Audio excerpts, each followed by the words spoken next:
आदरणीय निर्णायक मंडलगण और उपस्थित भाइयों और बहनों, मैं राकेश कुमार श्रीवास्तव यांत्रिक विकल्प विभाग रेल कोच फैक्ट्री कपूरथला से आपके सामने हाजिर हुआ हूं और मैं आप सबका स्वागत करता हूं। अभी तक जितने भी वक्तव्य यहाँ पे आए हैं उसमें सबसे ज़्यादा बात जो बोली गई है वो राजनीतिक धर्म और धर्म से, लेकिन मेरा ये विषय नहीं है। मेरा विषय है भारतीय समाज में परिवर्तन की नई लहर, और यह विषय हमें इजाज़त नहीं देता है कि मैं अतीत की बातें आपसे करूं।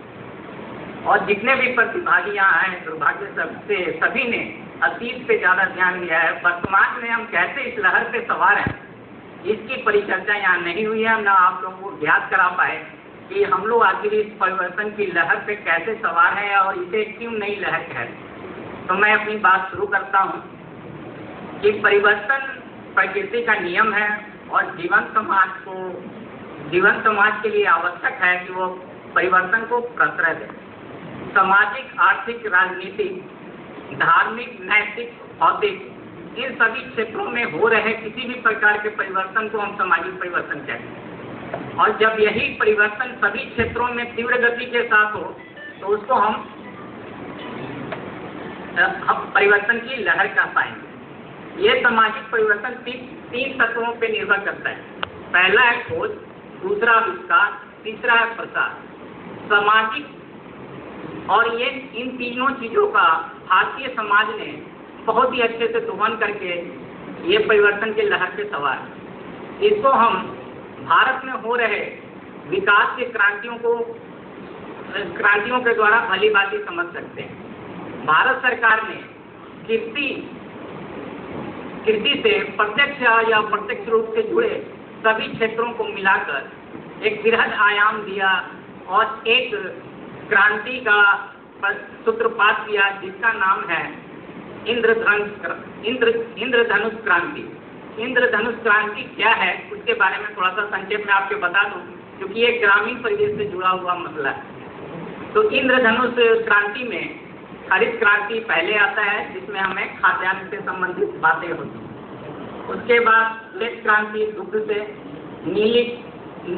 नीली क्रांति मत्स्य से, पीली क्रांति तिलहन से, ब्लू क्रांति मत्स्य से, लाल क्रांति मांस और मवेशी पालन से, और सुनहरी क्रांति सेब और फलों से, और सबसे लास्ट में रजत क्रांति अंडे और मुर्गी के पालन से संबंधित है।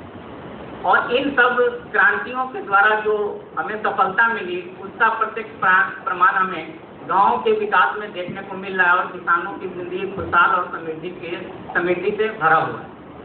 उसी प्रकार हम जब दूसरा बात करते हैं कि परिवर्तन की लहर चल रही है, तो उस परिवर्तन की लहर में चिकित्सा का भी महत्वपूर्ण योगदान है और हम लोग इसमें भी बहुत प्रगति किए हैं। और आज के दिन में विश्व स्वास्थ्य संगठन ने भारत को पोलियो मुक्त देश का दर्जा हमें दिया है और हम चिकित्सा में इतना आगे बढ़ गए हैं कि विश्व जो है हमें स्वास्थ्य पर्यटन के रूप में देखती है और विश्व के लोग इधर आकर के सस्ते मूल्यों पे अच्छे चिकित्सा ले रहे हैं। उसी प्रकार दूरसंचार क्रांति से कौन वाकिफ नहीं है। बच्चे, युवा, महिलाएं, बुजुर्ग, गांव से लेकर शहर तक इसका प्रभाव देखा जा सकता है।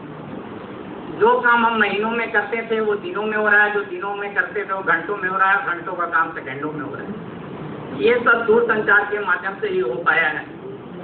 हमें फसल के बारे में जानकारी लेनी हो, मौसम के बारे में जानकारी लेनी हो, या हमारे प्रधानमंत्री का स्वप्न डिजिटल इंडिया का हो, ये सब इसी क्रांति पे निर्भर करता है। और हमारी ये सूचना क्रांति के कारण दुनिया हमारे मुट्ठी में आ गई है। चाहे मोबाइल का युग हो, देखिए भाई साहब फिल्म बना रहे हैं और ये घर पे दिखाएंगे कि श्रीवास्तव जी वहाँ क्या बोल रहे हैं। आपको ही देंगे साहब। पहले मैं ये कहना चाह रहा हूँ कि दुनिया जो है मुट्ठी में आ गई है और मोबाइल और सोशल मीडिया के थ्रू हम मिलो दूर बैठे अपने दोस्तों से बात करते हैं। आपको घर बैठे रिजर्वेशन कर लेते हैं, ई कॉमर्स के द्वारा आप क्रय विक्रय का काम करते हैं, ई बैंकिंग के थ्रू रकम का आदान प्रदान करते हैं, ई एजुकेशन के द्वारा घर बैठे आप एजुकेशन है, ई गवर्नेंस, सभी जगह ई शब्द जो आपको सुनने को मिलता है वो सब सूचना और क्रांति का आज का दिन है। तो ये पुराने जमाने की बात नहीं है, अभी की बात है। इसलिए हम कहते हैं कि हम परिवर्तन की लहर से सवार हैं।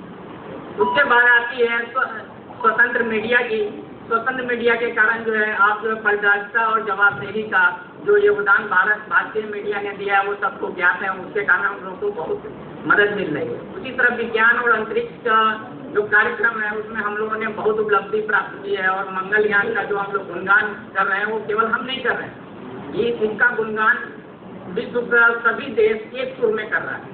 और ये सब हम परिवर्तन के ये नई मिसाल जो देख रहे हैं उसके कारण। अब बात करते हैं समाज का विकास जो है हमारा पश्चिमीकरण, औद्योगिकरण और वैश्वीकरण के कारण जो है वो प्रभावित हो रहा है। लेकिन हमारा इतना समृद्ध संस्कृति है कि बाहर से किए गए आयात मूल्यों, संस्थाओं और व्यवहारों में से अपने अनुसार अंगीकार या अस्वीकार करते हैं। बहुत दोस्त कह रहे थे कि हम प्रभावित हो रहे हैं, हम पॉप की संस्कृति को जा रहे हैं। ऐसी बात नहीं, जो हमें अच्छा लग रहा है उसी को ले रहे हैं, बाकी को नहीं ले रहे। परिवर्तन पे हम सवार हैं, इसका प्रत्यक्ष प्रमाण जो है आज आप पिछले चुनाव देखिए कि सामाजिक पहले विघटन, कई दशकों से सामाजिक विघटन था, सामाजिक विघटन को दरकिनार करके भारत की जनता ने पूर्ण बहुमत के साथ एक दल को सरकार बनाने का मौका दिया। इस जनमानस के पीछे मानसिकता ये आदेश देने की जनमानस की मानसिकता ये थी कि सत्ता बदलेगा, नेतृत्व बदलेगी, देश नई दिशा में नई सोच के साथ आगे बढ़ेगी और हम तरक्की करेंगे।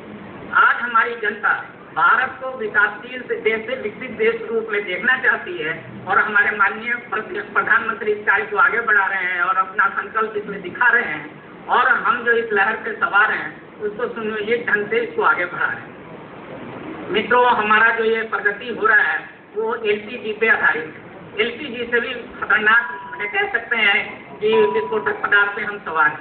एल से मतलब है लिबराइजेशन, बी से प्राइवेटाइजेशन, जी से ग्लोबलाइजेशन।